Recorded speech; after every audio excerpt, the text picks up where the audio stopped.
What's going on, beautiful people? I pray you're doing incredibly well. This video is going to be a little bit different. Uh, First and foremost, I do have somewhat of a confession, something that I do want to spill, and something that I kind of want to share um, truthfully with everybody on some things that I was doing when I first got started in real estate investing. Okay. And so, a little bit of backdrop about me and for me when I got started in real estate investing. Remember, I was a truck driver. If you don't know my story, hey, everybody, Clifford Walker here, former truck driver turned real estate investor. I got started in this in 2019 and been doing real estate investing full time ever since.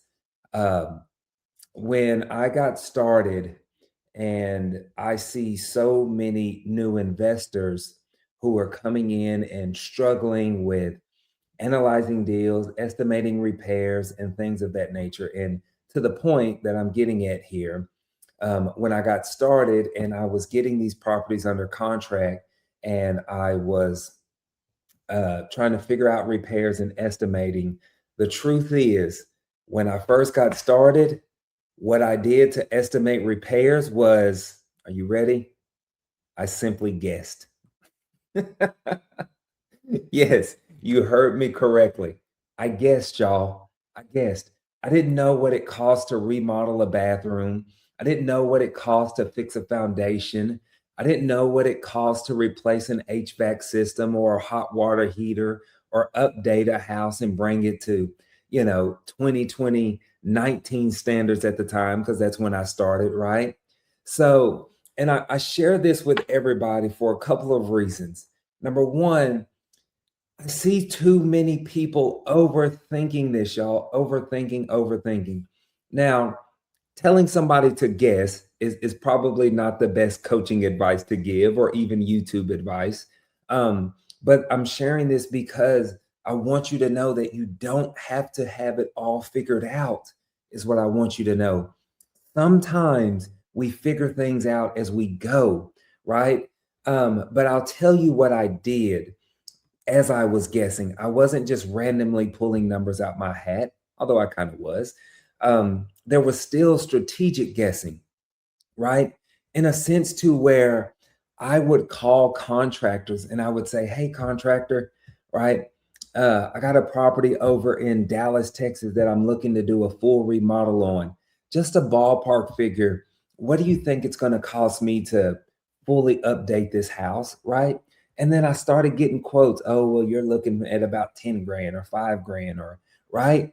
And then I started asking, hey, do you have a price per square foot on what it would cost me to fully remodel this house? And some of them would give me that, right? And so I just really started to have this gauge.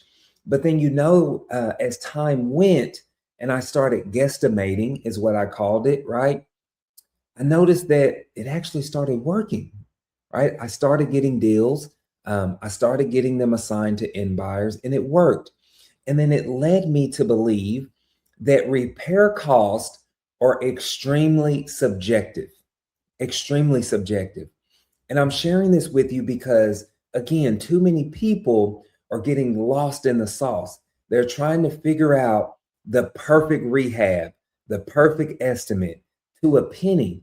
But I need you to know that the way that I'm going to rehab a house is completely different from the way that you're going to rehab a house, probably completely different from the way another investor is going to rehab the house. What also comes into account is the exit strategy. The way that I rehab a rental property is completely different than the way that I'm going to rehab a property that I'm going to fix and flip. Are you making sense, or am I making sense here? Right. And so you're trying to come up with this extremely spot on rehab budget to something that you have absolutely no idea what that end buyer is going to be doing with that property, right? The materials they're going to use, their exit strategy, the price they're going to pay for materials, their contractors and labor costs, right? So there is a massive, like, ballpark range that we can play in, and just know that. And so, for the sake of simplicity, right? Remember, real estate is simple. We make it complicated. All right.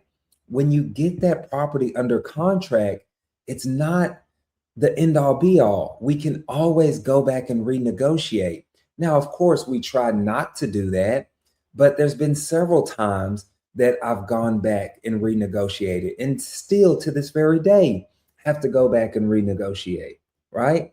But also, so I want you to basically just breathe for a minute. If you're struggling with estimating repairs, do the best you can, reach out to some contractors, try to get some estimates from them, just some ballpark figures is fine, and do the best you can with the information that you have. Now, once you get that property under contract and you start sending that property out to end buyers and they start walking it, if they come back to me and say, hey, Clifford, this property doesn't work for me. And I'll say, okay, what price do you need this property at to make it work? So now I'm getting some actual numbers from my end buyers. So if I have multiple end buyers that telling me I have it too high, but they're willing to give me some prices, now I have ammunition to go back and renegotiate. Am I making sense here? Right. So now I'm not shooting in the dark. I'm actually going back to that investor. So let's say, or I'm sorry, that seller. Let's say my end buyer told me, hey, Clifford, I need this at 100,000 and I have it at 120. Now I'm going to go back and do a price negotiation and get that property under contract at probably at 90 or at least 95, so I can make a $5,000 spread on it, right? So I guess the moral of this confession is that you don't have to have it all figured out to make it work, that you can figure things out as you go. And then when all else fails, just guess, maybe. Y'all have a blessed one. I hope this helps somebody. I see you on the next one.